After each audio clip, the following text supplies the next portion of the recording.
Começa agora um programa que traz tudo sobre o livro mais lido em todos os tempos. Apresentamos O Som do Livro.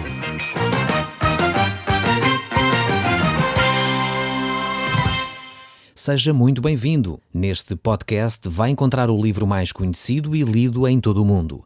Vamos levá-lo numa viagem pela história da humanidade. Este é um audiolivro para si, para a sua família e sociedade em geral.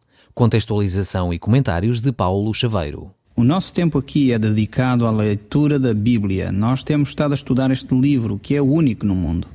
A Bíblia é, sem dúvida, um livro que tem transformado milhares de pessoas. E é exatamente neste livro que nós temos gasto o nosso tempo. Estamos a olhar para o livro do Gênesis e a ver uma personagem incrível. Este jovem, que é José, é sem dúvida alguma uma referência, um tipo de Jesus Cristo. Nós já vimos em programas anteriores como ele é parecido com a pessoa de Jesus Cristo. E o próprio Jesus reconheceu que os escritos de Moisés, os 5 primeiros livros da Bíblia, são e têm referências à pessoa de Jesus Cristo. Jesus é o centro da Bíblia. Ele é o tema das Escrituras.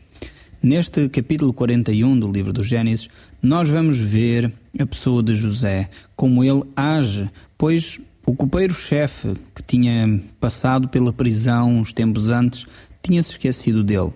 José está a viver um período difícil na sua vida. Ele tinha sido vendido pelos irmãos para o Egito, estava a viver esta situação na adversidade, com problemas, mas mesmo assim ele consegue enfrentar essa situação. Mesmo no sofrimento e na dificuldade, ele não fica nem revoltado nem frustrado contra os irmãos. Ele sabe que Deus tem promessas para a sua vida e que Deus irá cumpri-las. Deus tem manifestado o seu amor para com o homem de uma forma muito especial. Tem manifestado este amor para com José, acompanhando-o em todas as dificuldades. Mas para conosco, que vivemos no século XXI, Deus tem manifestado o seu amor através da pessoa de Jesus Cristo. O Evangelho de São João, capítulo 3, verso 16, diz exatamente isto.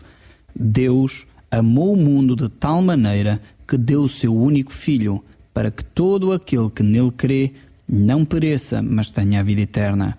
Este é o dom de Deus, o grande amor que Deus manifestou ao ponto de o próprio Filho de Deus descer dos céus até à terra, por amor de nós, para que nós possamos ter vida eterna. Esta é a promessa de Deus para nós. João Batista, o precursor de Jesus Cristo, ao ver Jesus se aproximar do Rio Jordão, disse: Eis o Cordeiro de Deus que tira o pecado do mundo. Jesus Cristo é a manifestação suprema do amor de Deus para conosco, para com a humanidade. É Jesus que pode perdoar os nossos pecados e é Jesus que nos pode conduzir a uma relação perfeita com Deus. Se nós depositarmos a nossa fé em Cristo Jesus, aceitarmos Jesus como Senhor e Salvador da nossa vida, a promessa de Deus é que nós temos a vida eterna, é que os nossos pecados são perdoados. Não porque nós merecemos, mas porque Jesus Cristo, Ele próprio, cumpriu o plano completo de Deus. Tudo ficou completo na pessoa de Jesus Cristo. Por isso, quando Ele estava na cruz, Ele pôde declarar: tudo está consumado. Jesus Cristo sofreu, foi humilhado, foi maltratado pelos homens, injuriado, foi perseguido, mas mesmo assim, nessa circunstância, Jesus cumpriu o plano de Deus. José viveu uma situação semelhante, por isso podemos dizer que ele de alguma forma é um tipo de Jesus Cristo. Ele viveu situações de injustiça, ele viveu situações de tribulação e provação.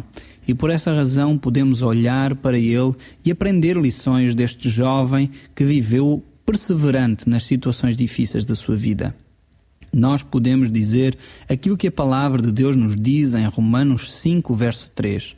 E não somente isto, mas também nos gloriamos nas próprias tribulações, sabendo que a tribulação produz a perseverança, e a perseverança a experiência, e a experiência esperança.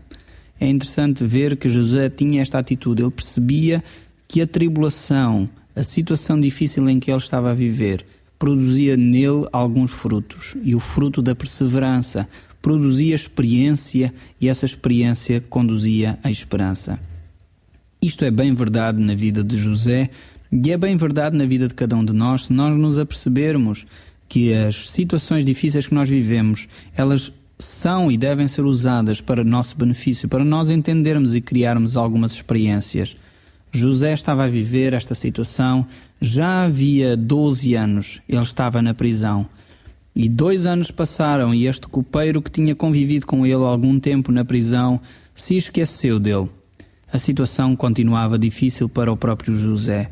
Ele estava numa situação desamparado da família, vivendo longe de toda a gente, mas ele tinha bem consciente na sua mente que a tribulação produz a perseverança, e a perseverança a experiência, e a experiência a esperança, e a esperança não confunde, como nós acabamos de ler.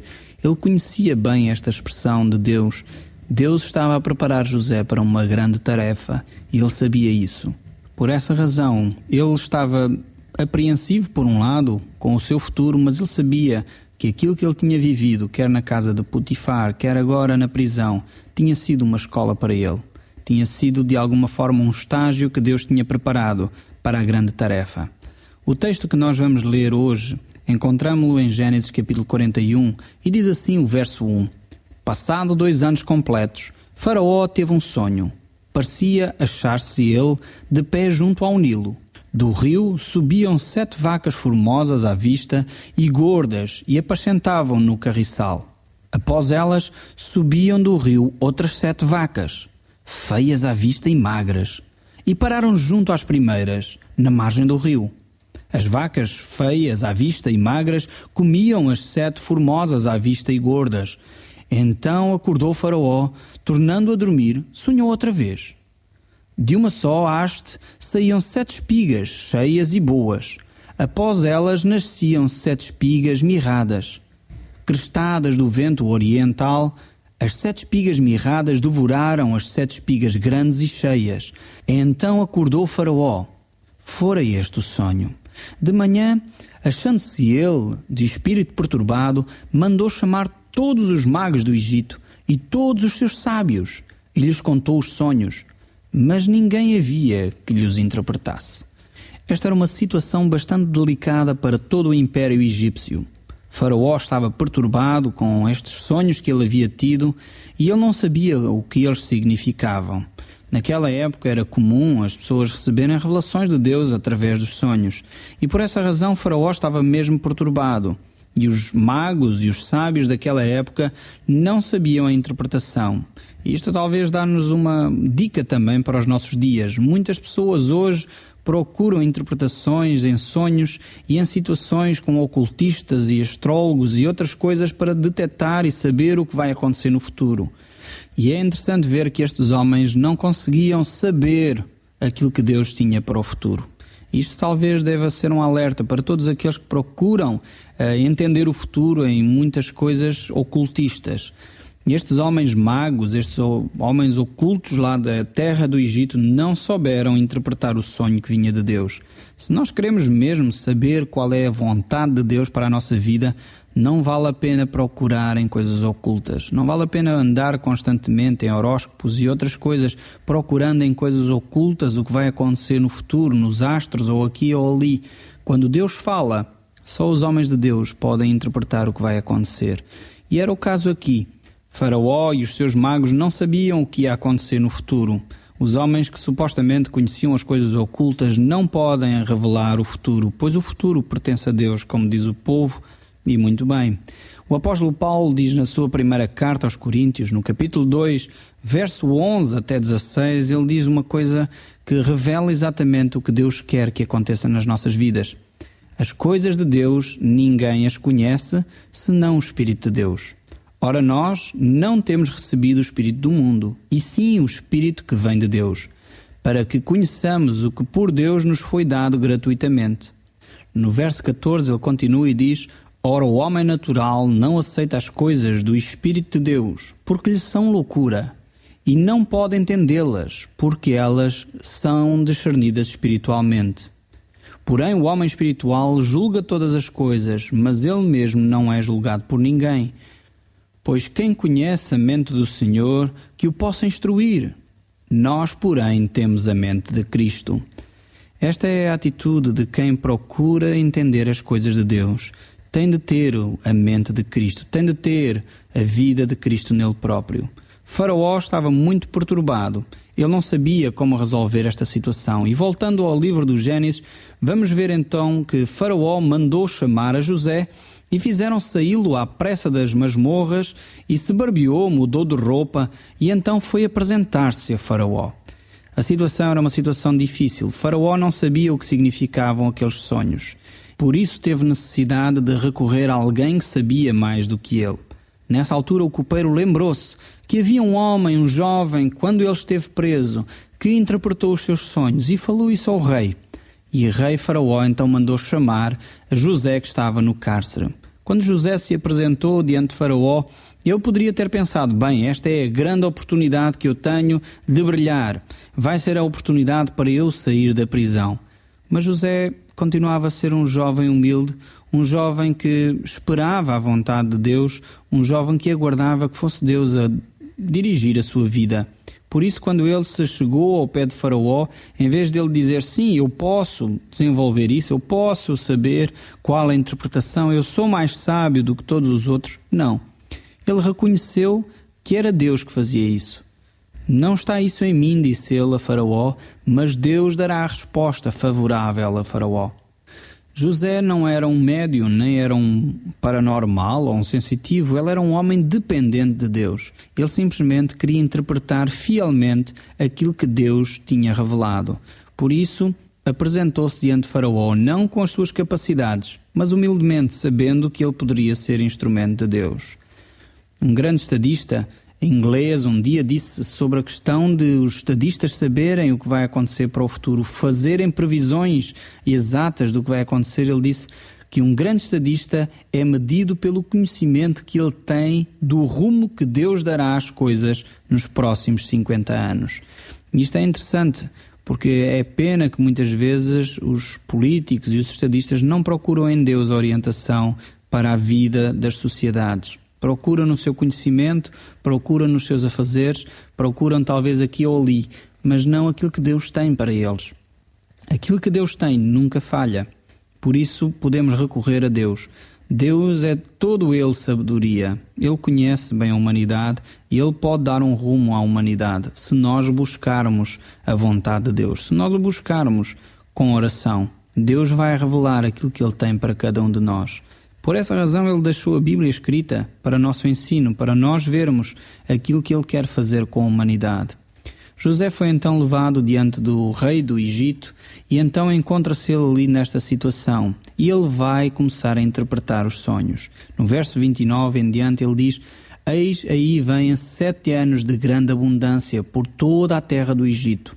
Seguir-se-ão 7 anos de fome, e toda aquela abundância será esquecida na terra do Egito. E a fome consumirá a terra, e não será lembrada a abundância na terra, em vista da fome que se seguirá, porque será gravíssima. José tinha dado a interpretação deste sonho. Agora era necessário fazer mais alguma coisa. Não basta saber o que vai ser o futuro. É necessário agora providenciar soluções. E José, porque era um homem de Deus, um homem providente, um homem que tinha já dado provas, quer na casa de Potifar, quer na própria prisão, tinha aprendido nessa escola de que com pouco também se pode fazer grandes coisas, tinha aprendido também na casa de Potifar que a abundância pode ser bem administrada, então ele faz algumas sugestões a Faraó. Faça isso, Faraó, diz o texto bíblico, e ponha administradores sobre a terra, e toma a 5ª dos frutos da terra do Egito nos 7 anos de fartura. Ajuntem os administradores toda a colheita dos bons anos que virão. Recolham cereal debaixo do poder de Faraó para mantimento nas cidades, e os guardem. Assim o mantimento será para abastecer a terra nos 7 anos de fome que haverá no Egito, para que a terra não pereça de fome. José não só interpretava o sonho, mas como ele era um homem que era inspirado pelo próprio Deus, Deus estava a preparar José para este grande desafio e ele dá sugestões ao rei para aquilo que deve ser feito. Visto que ele próprio tinha dado a interpretação do sonho, ele podia-se dar a este, digamos assim, luxo de poder fazer sugestões ao grande Faraó. Faraó estava receptivo, pois tinha ficado apreensivo com o problema que estava a enfrentar. E assim, José pôde também não só apresentar a interpretação do problema, mas também dar soluções. Ao olhar para esta situação, Faraó constata que não haveria gente mais sábia provavelmente do que o próprio José. E diz o texto no verso 37 em diante: o conselho foi agradável a Faraó e a todos os seus oficiais.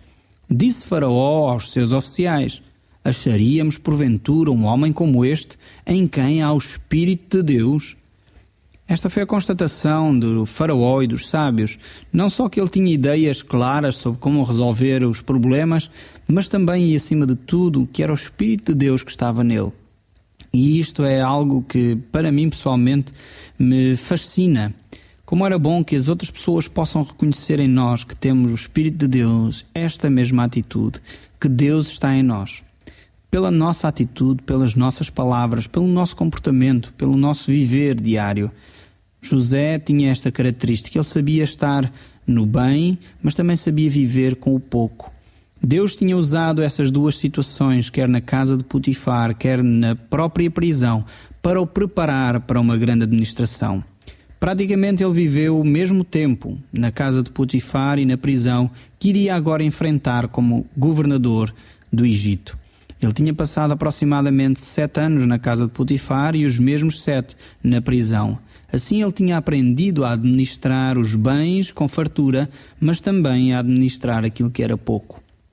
Por essa razão, Faraó disse: administrarás a minha casa e a tua palavra obedecerá a todo o meu povo.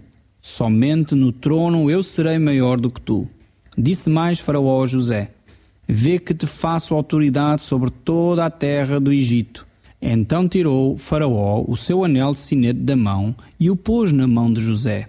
E fê-lo vestir roupas de linho fino e lhe pôs ao pescoço um colar de ouro. E fê-lo subir no seu segundo carro. E clamaram diante dele: inclinai-vos. Desse modo constituiu sobre toda a terra do Egito. Disse ainda Faraó a José: eu sou Faraó. Contudo, sem a tua ordem, ninguém levantará a mão ou pé em toda a terra do Egito.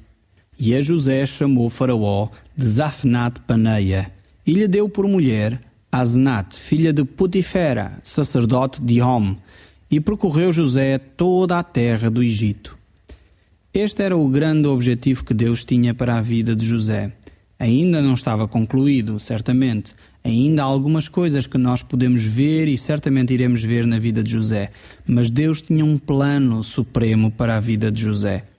Todas aquelas circunstâncias que ele passou tinham como objetivo prepará-lo para ser o governador de um grande império. Ele passou várias situações de prova, mas ele soube esperar essas situações passarem. Tentou, nessas alturas, aproveitar o melhor possível a circunstância, não guardando no seu coração nem amargura, nem rancor, nem ódio contra os outros. No entanto, tudo aquilo que vinha para a sua mão para ser feito, ele fazia conforme as suas forças, como para Deus e não para os homens. Por essa razão, José pôde, no final da sua vida, receber este presente de Deus. Deus o havia preparado para uma grande tarefa. Eu aqui quero fazer uma pequena reflexão consigo. Talvez você está a passar na sua vida momentos de dificuldade. Algumas pessoas se calhar estão a ser injustas para consigo. Eu não estou a sugerir que você fique resignado passivamente diante dessas situações. Não, mas procure ver o que Deus está a querer ensinar nessa circunstância. Não guarde amargura contra as pessoas. O nosso Senhor Jesus Cristo nos deixou um grande desafio, maior do que qualquer outro. E Ele disse que o grande desafio é amar os nossos inimigos como nós próprios. Não é só amar o próximo, não é só amar aquele que cruza connosco, mas é amar os nossos inimigos. Essa é a grande tarefa e só o podemos fazer se Deus estiver em nós, se o Espírito de Deus estiver em nós. Deus tinha um grande plano para José, mas José estava convicto desse plano. José sabia esperar o tempo de Deus. Ele talvez não percebeu todo este percurso. Ele certamente não entendeu porque é que teve que passar na casa de Potifar, depois de ser injustamente colocado na prisão, e só finalmente, depois desse copeiro, chefe, ter se esquecido durante 2 anos dele, finalmente então ser levado ao palácio do rei. Mas certamente ele percebeu que Deus estava em tudo isso. e agora era a oportunidade dele. Deus tinha levado até ali e certamente Deus não iria ser desonrado. O próprio rei reconhecia que Deus estava com José. O Espírito de Deus estava sobre ele. E quão bom é quando as outras pessoas podem olhar para nós e através das nossas atitudes, das nossas palavras, podem reconhecer que Deus nos acompanha. Talvez esse é o seu caso, ou talvez não. Se não é esse o seu caso, eu gostaria que você pedisse a Deus isso. Talvez você não sente que Deus o acompanha constantemente. Talvez se sente desamparado. É então a altura de dizer a Deus: Senhor, eu te convido para fazer parte da minha vida. Eu quero que sejas tu a governar toda a minha vida. Por isso eu te peço que tu sejas meu Senhor e meu Salvador. A palavra de Deus nos diz que se nós com a nossa boca confessarmos a Jesus Cristo como Senhor e em nosso coração crermos que Deus o ressuscitou de entre os mortos, seremos salvos. Isto é uma promessa do próprio Deus. Não sou eu que a faço, nem qualquer religião a pode fazer. É o próprio Deus que te promete a ti que podes ter a vida eterna se confessares a Cristo e se pedires que Cristo governe a tua vida. José era este homem que seguia a Deus, obedecia à sua palavra e vivia convictamente os princípios que Deus tinha para ele. Por isso Deus colocou-o num lugar de destaque. Deus levou-o por um percurso difícil, mas levou-o a concretizar o objetivo que Deus tinha para a vida dele. Deus quer concretizar na tua vida também os seus objetivos. Não procures noutros lugares, nem noutros mediadores, aquilo que só Deus te pode dar. Aceita este desafio. No próximo programa nós iremos continuar a olhar para a vida deste homem que é um exemplo para nós. O Som do Livro, uma produção da Rádio Transmundial de Portugal.